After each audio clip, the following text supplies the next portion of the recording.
കണ്ണൂർ സർവകലാശാല ലൈബ്രറിയുടെ പ്രവർത്തനം നിലച്ചു. കെട്ടിടത്തിൽ ലക്ഷങ്ങളുടെ പുസ്തകങ്ങൾ കെട്ടിക്കിടന്ന് നശിക്കുകയാണ്.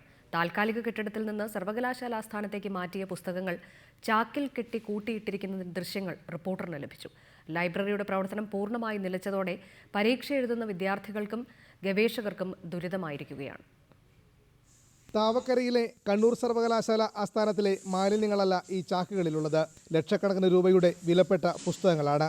മാങ്ങാട്ടുപറമ്പിലെ പഴയ ആസ്ഥാനം താവക്കരയിലേക്ക് തെടുക്കപ്പെട്ട് മാറ്റിയപ്പോൾ പുസ്തകങ്ങൾ അധികൃതർക്ക് മാലിന്യങ്ങളായി. താൽക്കാലിക കെട്ടിടത്തിൽ ഇവ കുറെ കാലം ഈ അവസ്ഥയിൽ കിടന്നിരുന്നു. റിപ്പോർട്ടർ വാർത്തയെ തുടർന്ന് ഇത് പുറംലോകം അറിഞ്ഞതോടെയാണ് നാണക്കേട് മറയ്ക്കാൻ ആസ്ഥാനത്തേക്ക് ഇവ മാറ്റിയത്. ഇവിടെയും സ്ഥിതി തദൈവ.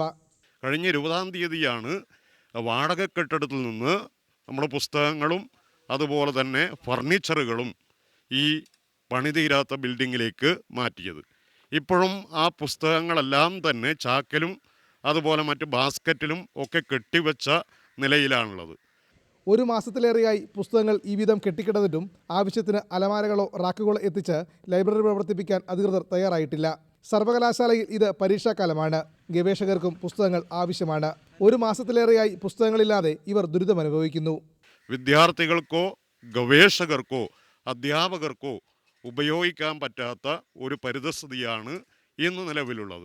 ഒരൊറ്റ പുസ്തകം പോലും കഴിഞ്ഞ 25 ദിവസമായിട്ട് ഈ ലൈബ്രറിയിൽ നിന്ന് ഇഷ്യൂ ചെയ്യാൻ പറ്റുന്നില്ല.